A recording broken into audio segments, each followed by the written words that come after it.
Hi అందరికి ఈరోజు అప్పటికప్పుడు చేసే వడ రెసిపీని చూపిస్తాను. చాలా సింపుల్ అండ్ టేస్టీగా ఉంటుంది. 20 మినిట్స్లో అయిపోతుంది. ఓకేనా, రండి చూపిస్తాను. ఫస్ట్ పల్లీలు బియ్యంని వేసేసుకొని బాగా రోస్ట్ చేసుకోవాలి.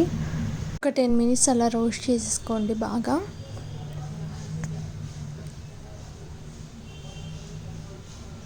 ఇలా బాగా రోస్ట్ చేసుకున్నాక రెడ్ చిల్లీ వేసేసుకోండి. మీ కారం బట్టి వేసేసుకోండి. బియ్యము పీనట్స్ మిక్సీ జార్లో వేసేసుకొని 2 టేబుల్ స్పూన్స్ బేసిన్ అండ్ కొద్దిగా ఉప్పు వేసేసుకొని బాగా గ్రైండ్ చేసుకున్న తర్వాత రెడ్ చిల్లీ వేసేసుకొని బాగా మళ్ళీ ఒకసారి గ్రైండ్ చేసేసుకోవాలి. ఇలా రావాలి. ఇలా వచ్చాక ఒక బౌల్లో తీసేసుకోండి. బౌల్లో తీసేసుకొని అంతా ఒకసారి మ్యాష్ చేసేసుకోవాలి. ఆ వంటలు ఉండకూడదు. ఓకేనా. తర్వాత 1 స్పూన్ జీలకర్ర వేసేసుకొని మళ్ళీ ఒకసారి బాగా మిక్స్ చేసుకోవాలి. తర్వాత పొడుగా కట్ చేసుకున్న ఆనియన్స్, సన్నగా కట్ చేసుకున్న గ్రీన్ చిల్లీ అండ్ కొత్తిమీర, కరివేపాకు అండ్ అల్లం వెల్లుల్లి దంచుకొని వేసేసుకొని బాగా మిక్స్ చేసుకోవాలి.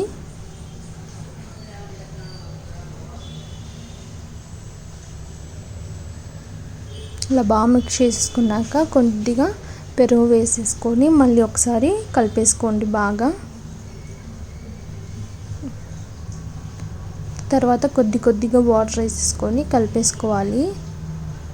ఇలా వచ్చాక 2 టేబుల్ స్పూన్స్ బేసిన్ వేసేసుకొని బాగా మిక్స్ చేసుకున్న తర్వాత మళ్ళీ కొద్దిగా వాటర్ వేసేసుకొని బాగా మిక్స్ చేయండి. ఇలా రావాలి పిండి.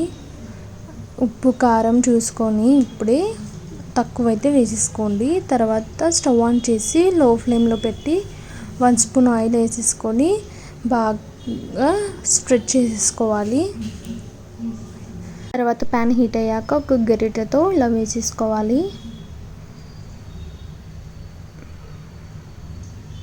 ఇలా వేసేసుకొని లో ఫ్లేమ్లో పెట్టి మూత పెట్టి ఒక 2 మినిట్స్ బాగా హీట్ అవ్వనివ్వాలి. తర్వాత అవతల వైపుకి టర్న్ చేసేసుకొని మళ్ళీ మూత పెట్టి ఒక 2 మినిట్స్ హీట్ అవ్వనివ్వాలి. ఓకేనా. 2 మినిట్స్ చాలు, ఎక్కువ ఉంచొద్దండి, లో ఫ్లేమ్లో ఉండాలి. ఓకేనా. ఇలా వచ్చాక తీసేసుకోండి. అంతే, మన సింపుల్ రెసిపీ రెడీ. ఎలా ఉంది? నచ్చిందా? నచ్చుతుంది తప్పకుండా ట్రై చేసి మన ఛానల్ని సబ్స్క్రైబ్ చేసి ఎలా వచ్చిందో రెసిపీ కామెంట్ చేయండి. ఓకేనా. నెక్స్ట్ ఏ రెసిపీ కావాలో కామెంట్ చేయండి. అలాగే సపోర్ట్ చేయండి. ఓకేనా.